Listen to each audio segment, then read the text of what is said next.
data ujinya, di mana bagaimana cara pemusnahan data uji, ini betul-betul harus dipastikan. Karena data uji itu ingin memastikan bagaimana pengolahan daripada informasi yang dimasukkan kepada aplikasi, ya.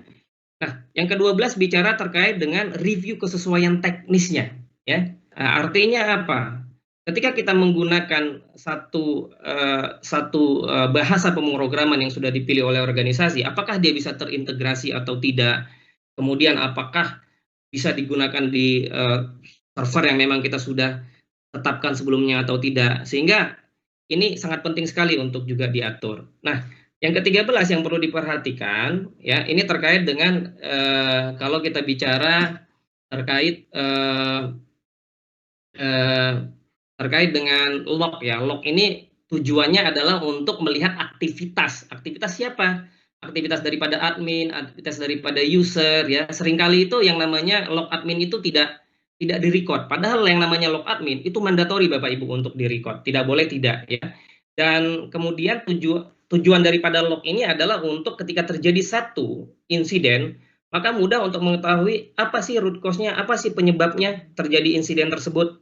Nah, yang ke-14 ini bicara mengenai enkripsi, ya. Enkripsi atau kalau kita lebih kenal itu dengan bahasa kriptografi, ya. Karena kalau di sini kriptografi ini sangat penting dan kemudian kita juga harus memastikan bahwa manajemen kunci terkait dengan kriptografi ini juga harus terlindungi. Misalkan contohnya digunakan di mana kriptografinya, perlindungannya seperti apa, life cycle daripada kriptografinya seperti apa. Dan memang untuk data-data yang sangat spesifik, ya, yang sangat-sangat sensitif, maka ini wajib untuk kita enkripsi, gitu. Nah, yang kedua, ini pengembangan aplikasi menggunakan pihak ketiga, ya. Nah, seringkali ada pemahaman begini. Ketika kita mengembangkan satu aplikasi dengan pihak ketiga, maka artinya aplikasi yang kita gunakan ini aman. Oh tidak, gitu. Tidak. Bukan berarti aplikasi itu aman. Dan bukan berarti juga ketika kita mengembangkan aplikasi dengan pihak ketiga tidak aman. Tidak juga seperti itu. Makanya perlu ada beberapa hal yang dikontrol. Ya. Pertama, aturan terkait dengan pengembangan oleh pihak ketiga. Ya, contohnya terkait dengan perjanjian, ya, perjanjian terkait dengan penggunaan lisensi, perjanjian terkait dengan bagaimana mekanisme pengembangan aplikasinya, ya, terkait dengan bagaimana pengujian datanya, bagaimana pemusnahan datanya, bagaimana dokumen pengembangannya. Nah, ini perlu diatur dengan pihak ketiga. Sehingga aturan yang kedua, ketika kita bicara terkait dengan perjanjian, ya, maka harus ada klausul keamanan dalam perjanjian dengan pihak ketiga, ya. Nah, klausul keamanan seperti apa? Ya, terkait dengan source code-nya, misalkan contohnya, ya. Apakah source code-nya ini boleh tidak diberikan atau harus diberikan? Kalau kita mengembangkan aplikasi yang mana aplikasinya ini aplikasi yang layanannya adalah kepada pemerintah, maka berdasarkan peraturan pemerintah itu wajib diberikan kepada user atau kepada customer, gitu ya. Nah, kemudian dalam perjanjian juga harus kita pastikan ada hak terkait kita melakukan audit. Kenapa kita perlu melakukan audit kepada pihak ketiga? Ada beberapa hal sebetulnya yang perlu diperhatikan, yaitu terkait apakah pihak ketiganya akan mensubkonkan terkait dengan pengembangan aplikasinya, itu satu. Kemudian yang kedua kita juga harus perhatikan apakah lingkungan pengembangan aplikasi di pihak ketiga ini sesuai dengan standar yang memang sudah kita tetapkan atau sesuai dengan best practice. Best practice-nya apa tadi? Ketika bicara pengembangan, ketika bicara pengujian, ketika bicara operation, maka ini harus memiliki lingkungan yang berbeda, gitu ya. Nah, kemudian yang terakhir adalah monitoring atau pemantauan dan review layanan pihak ketiga. Sehingga di perjanjian, Bapak Ibu, ya, itu perlu kita perhatikan. Ada klausul yang berbunyi bahwa kita boleh melakukan audit terhadap pihak ketiga. Ya, apa yang perlu diaudit di sana? Ya, pertama terkait compliance terhadap best practice, compliance terhadap aturan yang ada di Indonesia. Kemudian terkait dengan security auditnya, bagaimana teknik pengembangan aplikasinya, bagaimana timnya bekerja, bagaimana penegakan terhadap sistem manajemen keamanan informasinya. Terus kemudian yang perlu diperhatikan lagi behavior daripada perusahaannya. Dan kemudian kita juga harus melihat risiko yang mungkin terjadi terkait dengan pengembangan pihak ketiga. Nah, apakah yang namanya pihak ketiga memiliki mekanisme untuk mengidentifikasi risiko potensi ketika mengembangkan aplikasi menggunakan jasa pihak ketiga. Nah, ini.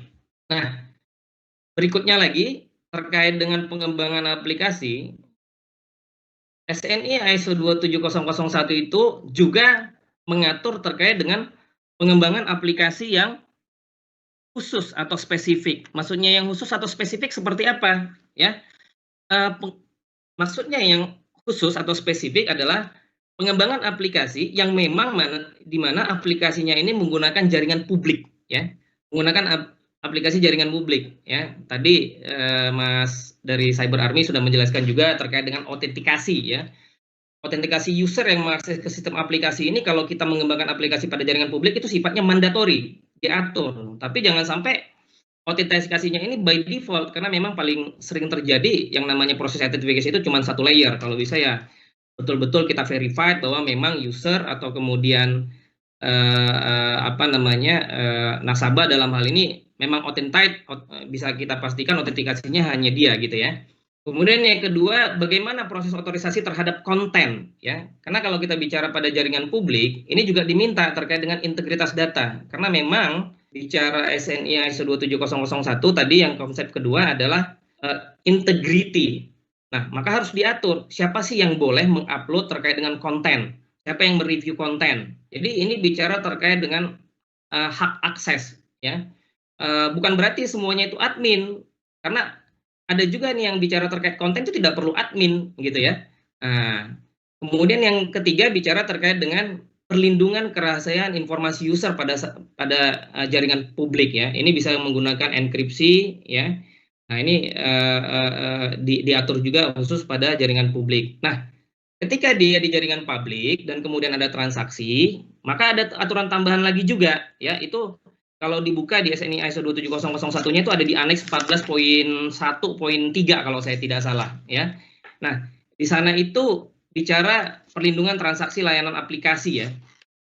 Ketika ada satu transaksi, maka wajib menggunakan yang namanya digital signature. Makanya kalau kita perhatikan saat ini banyak sekali perusahaan-perusahaan P2P khususnya peer-to-peer lending atau e-commerce ya.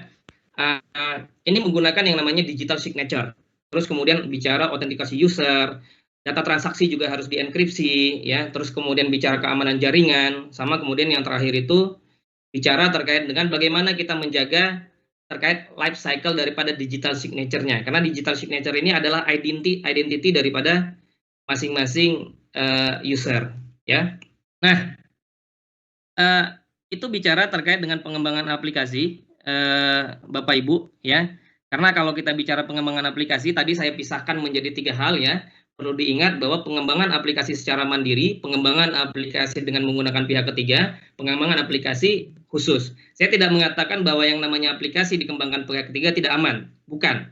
Yang saya katakan, aplikasi dengan mengembangkan pihak ketiga, maka kita harus wajib juga memiliki kontrol terkait dengan pengembangan pihak ketiga, gitu ya.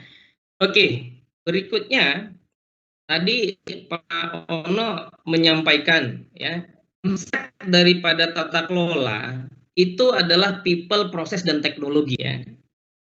Nah, kalau kita lihat berdasarkan kerentanan daripada kebocoran informasi, sebetulnya paling banyak itu bukan dari teknologi dan kemudian bukan dari governance-nya. Tetapi yang sering dilupakan adalah faktor yang terakhir. Faktor terlemah daripada tata kelola keamanan informasi itu adalah faktor apa? Faktor human, faktor manusianya, gitu.